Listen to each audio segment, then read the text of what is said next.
Kapag ka-check natin yung capacitor, kita na kagad yan dito no. Yan no. So yung value niya, ayan halos nasa 9, bumababa pa 8 UF na lang.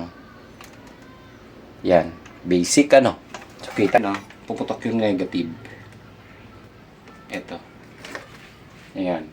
So kapag kaganyan, malamang na defective si IPM. Ayan.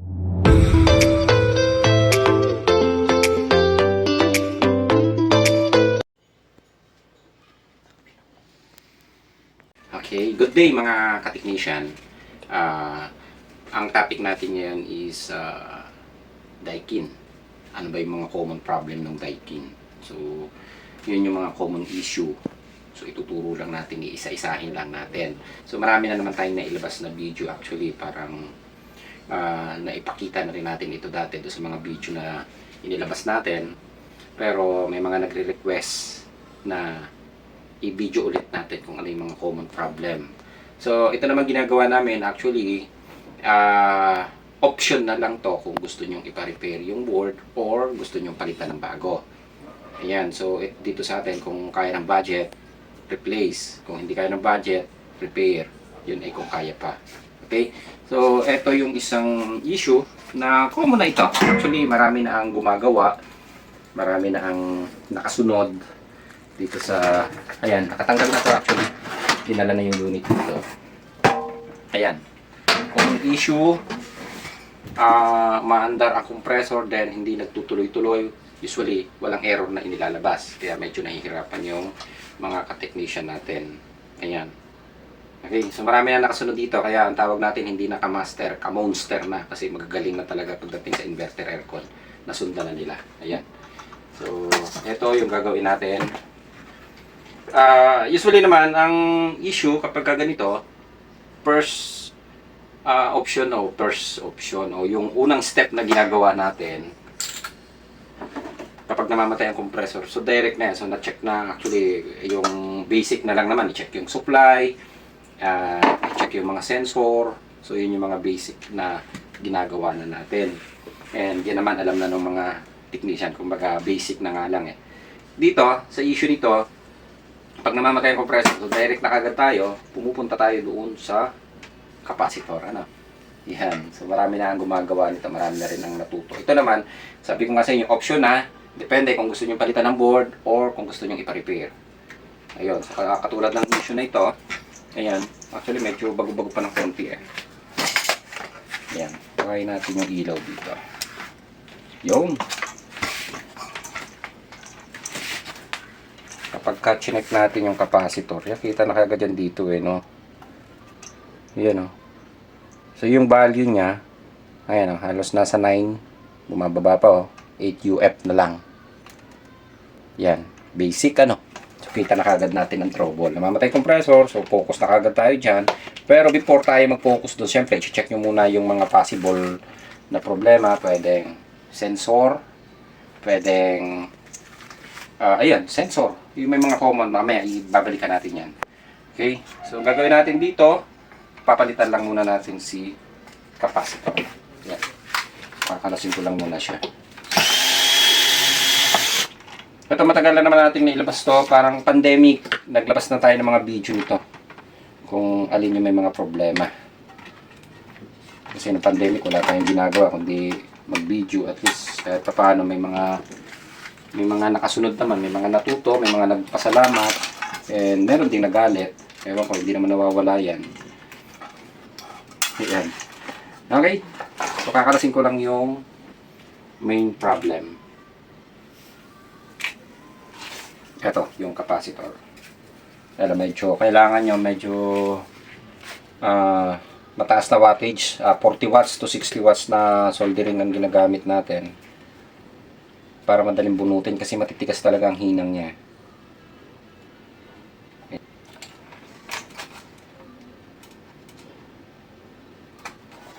Ayan. Ito mga original pa to. Na capacitor. So sa pag-check naman yan, doon lang kayo. Pupunta lang kayo sa UF o microfarad.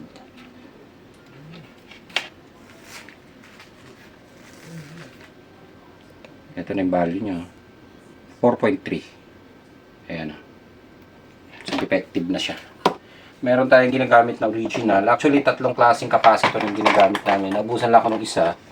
Meron tayong original type. Ito, katulad din ito. Original siya. Meron din tayong replacement. Ganito.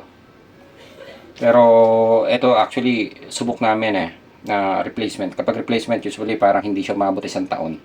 Nagkakaroon ulit ng problema. Ayan. So, ganito dapat ang value niya. 20.7. Pag sa original, usually, eksaktong 20 or yun din naman cause positive negative tolerance naman. Ayan, 19.5. So, ito na lang gagamitin natin yung original. Ayan. So, pwede rin yung kapag ka medyo hindi naman ganun kaselan yung customer or okay sa kanya, gumagamit kami nung bilog na capacitor. So, yun yung kadalasan na ginagamit namin kapag kasi mas matibay siya, mas tumatagal. Eto, bagay binabalik naman namin sa original ulit siya. Umu-order kami, kaya lang medyo minsan may humahalo na hindi siya original. Ayan. Kapag ka replacement kasi, katulad niyan, mas malaki. Kaya meron siyang option na butas doon sa dulo. Ayan. Pero ginagamit natin dito, usually original talaga ulit. Para balik sa original yung unit. Ayan. So, sakto-sakto siya dito Yo.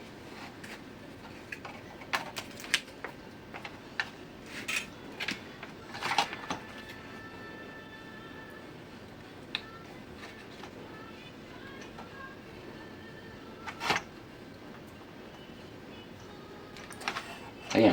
So, nakakabit na siya. Then, subukan yung balikan ulit kung wala namang naging issue or ibang yan pwede nyo sukatan ulit siya. Yan So, makikita nyo dyan, mas mataas siya. 25 UF ang nakuha natin kasi nakakabit siya dito. And, siguro sa pag-check nyo yan, isang set na rin lang kayo ng pag-check. Gumamit na kayo ng analog. Then, set kayo sa X1.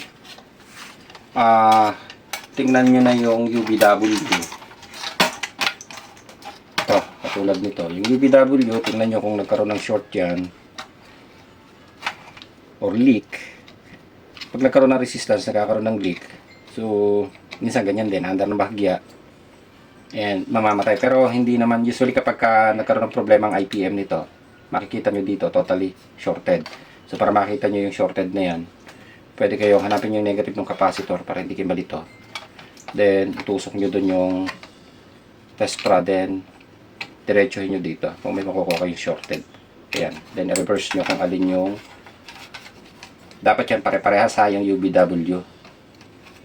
Ayan. So, wala naman kayong nakuha. Kung wala kayong nakuha ang shorted dyan, okay yan. Ayan. Pwede rin dito sa likod para hindi kayo malito. Hanapin nyo yung negative ng diode. Tulad nyan, ito, negative ng diode. Punta ka dito, then yan yung UVW, 1, 2, 3. Ayan. So, pwede kayo dumiretso dyan. Reverse nyo. Ayan. Ang resistance nito, yung diode check lang siya. Ayan Magkakaroon siya ng resistance. Pero pag reverse nyo, dapat wala yung resistance Ayan Dito sa ating analog test. Ilapit natin ang konti itong analog. Oop. Yan. Okay. Yan. Para hindi kayo malito, hanapin yung negative resistance X1. Okay? Ayan. Dapat wala kayong makukuha. Then pag reverse nyo, saka lang siya magkakaroon ng resistance. Ayan Ayan. Okay? So kapag nakakuha kayo ng short dyan, negative at saka dito sa UVW, defective ang IPM nyo. Ayan. So, common issue lang naman dito. So, ito basic na lang naman na kaya nyong gawin. Ito, capacitor, pinapalitan. Pag IPM, medyo malala na yan. Minsan, kapag ka IPM na, hindi na rin naman namin talaga ina-advise kaya nga sabi ko sa inyo, option. Ayan. So, okay na ito. Lalagyan na lang natin ng silicone. Ayan. So, okay na tayo dito. Meron pa tayo. Ito. Ayan, marami tayong gagawin. Actually, puro Daikin Marami ito na pinabagsak dito para i-repair. Ayan, kalapit ko lang muna yung plastic. Ito ay, ang gumamit ito ay 2.5 na. 2.5 HP. Oh, tama. 2.5 HP to. Usually 2.5 HP, ito yung gumagamit nito na pumuputok yung, ito kadalasan ang nagiging issue. Lalo na kapag hindi na ikabit ng maayos o hindi na ilapat ng maayos sa heatsink, nasisira ito. Pagka dito problem, usually minsan, depende kung papapalitan o hindi. Medyo mahal kasi itong parts na to. So, ganoon din ang issue. Ito naman, nakita ko na kagad yun, puputok yung negative. Ito. Ayan. So, kapag kaganyan, malamang na defective si IPM. Ayan. Kaya pag check natin to, katulad nung pag-check din natin dito sa 1 HP at 1.5, ganoon din. Punta ka doon sa negative. Ayan, makikita nyo itong kulay white na to, na wire. Yan yung nakakonect dito sa negative ng capacitor. Masusundan nyo naman yan dito. Ayan, negative. So, pwede ka nang dito. Kasi putok siya. Ibig sabihin yan, wala itong connection. Yung white na to, meron yung resistor dito putol yan dito. Teka, ito pala gamitin natin. Yan, analog. Ayan yung putol na yan. Then dito sa white, ito wala yung resistance. Ayan, kasi pumutok na. And papakita ko sa inyo kaya shorted yan. Ito yun, yung UBW o yung connection ng compressor. Dito tayo sa, ayan yung pangalawa, wala. Pangatlo, ano to, blue W. Ayan may resistance tayo nakuha. Reverse natin, dapat walang resistance. Yun, shorted.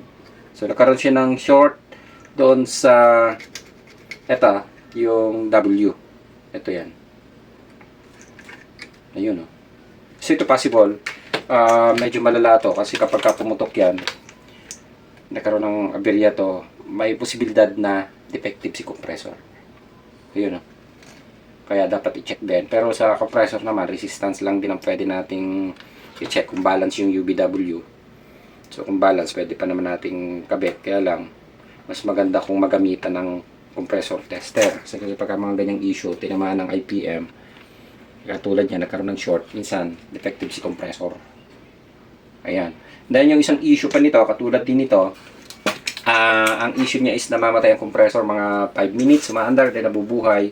So, mahina na kasi yung ano niyan power. Eto, kapag ka naman nasira ito, yung ating, eto, yung pinaka-MOSFET nito, yung power supply, o yung ating PFC, o supply nitong ating IPM, maandar pa rin ang compressor. Napapaandar niya, pero nag-stop, namamatay. Parang ang sintomas is yung defective ang capacitor. Pero iba naman siya dito sa problem na to compare dito. Ang nasisira ito. So, maandar siya. Kahit tanggalin nyo to, napapaandar ang compressor nito Ito. Kaya nga lang, hindi siya nagtutuloy. Namamatay. Ayan. So, ito kasi, teka, drawing natin So, basic lang naman ang power supply Katulad yan. Kapag pumasok yan dito, lagyan natin ng capacitor. Diretso na natin. Yan. So, ito positive, ito negative. Kaya lang yung ginagamit nila kasi dito, non-polar capacitor. Ayan. Pero may polarity yan. Pag pumasok dito, may positive, negative. Pero yung ginagamit nila, non-polar. Ayan. Kapag yung capacitor na non-polar kasi na yan, ito, yung tinanggal natin, nag-change value. So, tama yung supply na pumapasok dito. Pero, pagdaan dito sa capacitor, yung ilalabas naman niya dito, tama ang supply, pero yung lakas, parang alam yung battery ng sasakyan, pagka mahina, so mahina yung papasok doon sa ating IPM. Yan. Ito yung nagbibigay ng lakas sa kanya. Kaya namamatay yung compressor kasi kulang. Parang yung basic is amplifier, yung sa sound system. Amplifier, kapag mahina na yung o may problema yung capacitor niya is ang lalabas dyan is yung supply na pumapasok dito is tawag namin may humming o may ugong o may garalgal kasi defective yung capacitor na pinaka-filter niya o yung nagbibigay ng lakas papasok doon sa IPM natin. Ayun. So, ganun lang kasimple yun.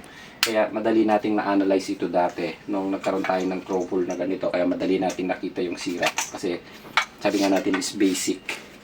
Ayan. Okay na. So sa 3 HP, meron pa rin tayo dito. Actually, para 3 HP to. Yung ganitong board. Kaya lang, kakaiba naman siya. Dami ng puro daikin. Ito madali. Medyo mas madali siyang konti gawin. Kasi, pwede tayo magpalit ng MOSFET o IGBT dito. Compare dito, mas mura ng konti. Compare doon sa IGBT na ginagamit nito. Ito, yung supply na IC nito. Yan, mas mahal ang presyo. Kaya minsan, hindi na rin namin na-advise i-repair kapag damage doon. Pero kung ganito, is, sabi nga natin, option. Good naman siya dito. Ang defective lang yung IPM.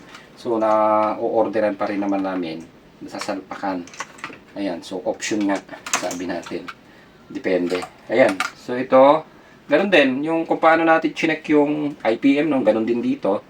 Ganun din dito. Kaya lang, magkakaiba siya ng disenyo. Pero kahit tingnan nyo ang magkakaibang design yan, iisa pa rin ang function yan. Iisa pa rin ang gamit. Itong part na ito is yung tinatawag natin na PFC. Yung supply ng papunta ng IPM. Okay? So, meron pa tayo isa. Pagdating naman sa sensor. Meron pa rin tayo dito eh. Yan, ito okay na to. Nagawa na.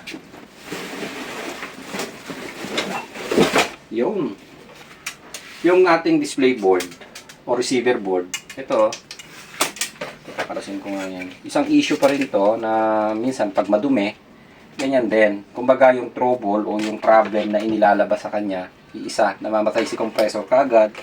So, medyo nalilito tayo kung saan tayo mag-o-option. Ito yung receiver board. Ayan, kaya dapat alam natin i-analyze. Minsan kung ang pagka-off ba ng compressor ay totally cut off or kasi ang pagkakaiba naman dito, kung dito ang trouble, akala mo parehas ng problema kasi namamatay. Ang labanan ng trouble eh nag-off o nagka-cut ang compressor. Pero hindi natin na-check nandito pala ang problema. Minsan nagpapalit ng board. So, common na yan na pumapasok sa amin. Ayun yung nagdudumi sa kanya. Yung room temp sensor na nandito. Ito. Minsan nadumihan siya. Siyempre, yung nadidetect niya na lamig, eh, natatakpan. Or, minsan, mas nalalamigan siya. Kaya mabilis ang automatic. Kapag ka nag-automatic na or nag-stop yung compressor o nag-minor yung compressor, matagal siya bumabalik kasi lalo na kung nagkaroon ito ng moisture o nagkaroon ng alikabok na nahaluan ng moist, so mas malamig siya compared doon sa malinis siya. Ayan, sobrang liit kanya kasi kaya hindi katulad ng mga sensor na ginagamit ng iba na parang munggo yung dulo. Ayun. Okay na. So okay na rin naman ito. Na-repair na namin. Ito na lang ang talagang labanan natin. So ganun lang. Napakasimple lang din naman no trouble. Sabi nga natin is option kung i-repair. Okay na. So ito, marami na naman nakakasunod ng pag-repair nito. Marami na rin nakakagawa lalo na kapag capacitor ang problema. Paborito na ng mga technician to ngayon. Kaya yung mga ka-tech natin ngayon, ka-master. Hindi na ka-master tawag ngayon, ka-monster na. Ayan. Ibig sabihin mga halimaw na pagdating sa mga inverter. Ano? Ayan. Okay na tayo. Ayos na. Okay.